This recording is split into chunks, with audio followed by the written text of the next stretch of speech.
I'm Clark Speaks, the catastrophic injury lawyer. Welcome to The Verdict.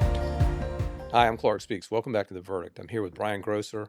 Brian, to continue our conversation, after a workplace accident, who controls what medical care and what doctors that an injured person goes to? This is often for an employee the most frustrating aspect of workers' comp is the lack of control. And as soon as the carrier decides that they're going to start paying for medical treatment, they call the shots. The statute 9725 allows them to direct medical care. So you may have an orthopedic that you like, or maybe you saw them with a prior injury, or your family member treated with them.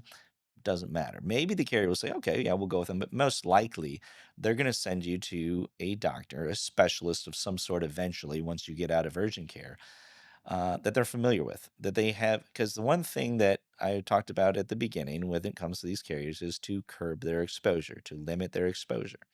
And if they have a known doctor, a lot of these insurance carriers have lists in their office: good doctors, bad doctors, right? And they're not good doctors, bad doctors by one is a quack and the other one's an expert surgeon.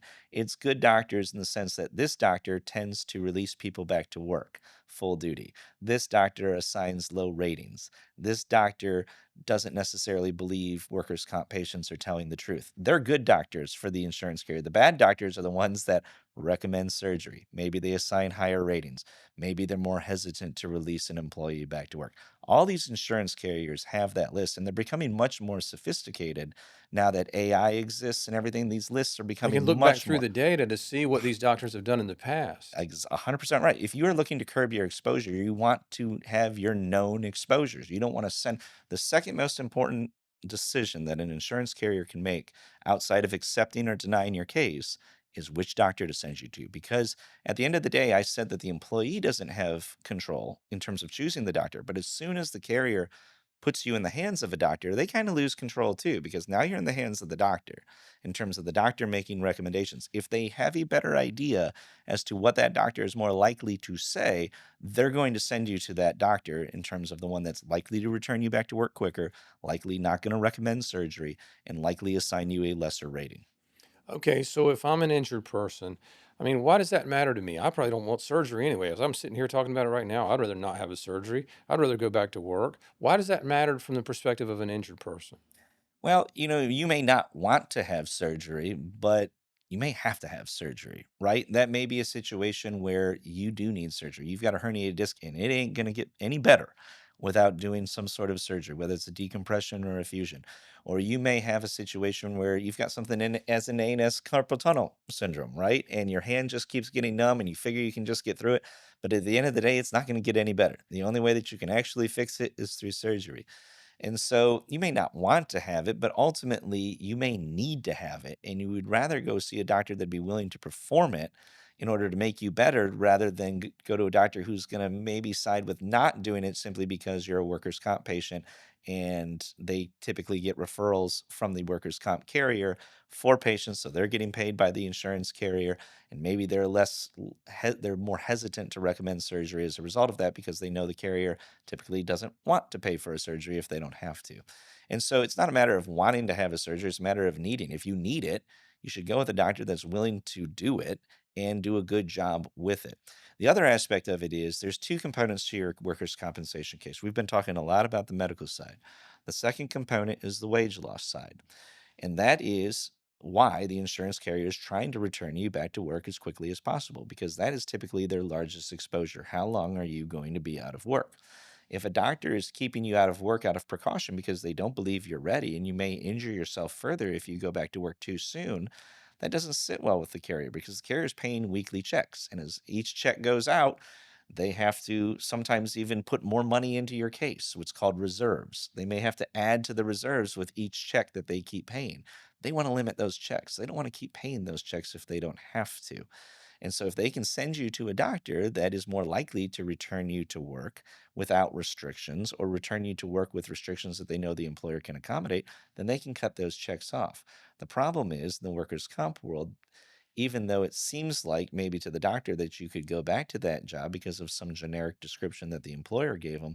In reality, either the employer is not abiding by what they are saying they are going to do from your restrictions standpoint, or the job is much more involved than what the employer is telling the doctor that it is. And so those are things that happen all the time. There's always pushback in terms of return to work and is this the accurate job and is this something they're capable of doing? But keeping in mind that the carrier is always looking to facilitate that if they can, because it's a way for them to stop the second component of your claim, which is the wage loss portion. Let's look at a specific example. Okay, somebody is injured at work in a work related accident. Um, it's in the scope of employment. It's a shoulder. Uh, the doctor says you don't need a surgery, but your shoulder still bothers you, right? And you feel like it's not right. And so the doctor says you can go back to work. Now, in general, historically, most of our clients, in my experience, are sort of stoic. They're hardworking people. Nobody cares if you have a runny nose, if you have a headache. You still got to get up and go. You got to take care of your family. You got to go to work. If you grew up playing sports or whatever, you got to get back in the game. You got to get back on the field. So that's how we're all conditioned to do. I think, and that's an admirable thing. That's good.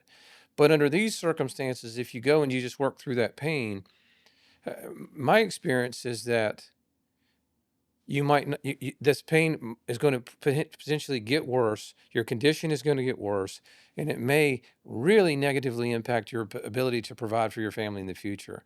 And at that point, it may be too late. Is that a practical consequence of this type of issue that comes up in workers' compensation claims? Absolutely is because, like I've been, this common theme all along is that as an attorney, we are looking to be your advocate. We are looking out for your best interests, right? And so I don't mind you going back to work if you're my client. That's you got to put, bread on the table for your family. If that and you maybe don't want to sit around the house, right? You want to be doing something, be active. I don't mind you going back to work. I mind you going back to work when you are not physically ready to go back to work. And that's not something that necessarily the carrier cares about. They just care about you going back to work so that they don't have to pay you the weekly check. And here's a dirty little secret when it comes to doctors: they're not trained about returning you back to work. That's not a class that they take in medical school. They're winging it too. Like they are trying to kind of play it by ear and figure out if you're capable or not capable of going back to work. And if they've done workers' comp for a long time, maybe they know how the system works and they say, well, he's fine. He'll be okay. But maybe you're not fine, right? Maybe they're just tired of treating you as treating workers' comp patients and they just want you out of the office and to go back to work because you're just sitting out because you want to collect checks in their mind. But that's not the reality. The reality is that you are hurt and exactly what you described. You're trying to work through the pain, but you can make the thing worse. And you could be a liability to your own employer in that sense. If your shoulder is still giving you pain and you're working machine or equipment and you don't do it right, you could be a danger to yourself or to others. And we just want to make sure that when you go back to work, you are physically ready to go back to work. Thank you, Brian. When we come back, I'd like to talk to you a little bit about what we can do to counter some of these positions taken by doctors under these circumstances. So join us in the next episode. Thanks for joining us. Don't forget to subscribe and follow us to stay up to date with our weekly episodes. We'll see you next time.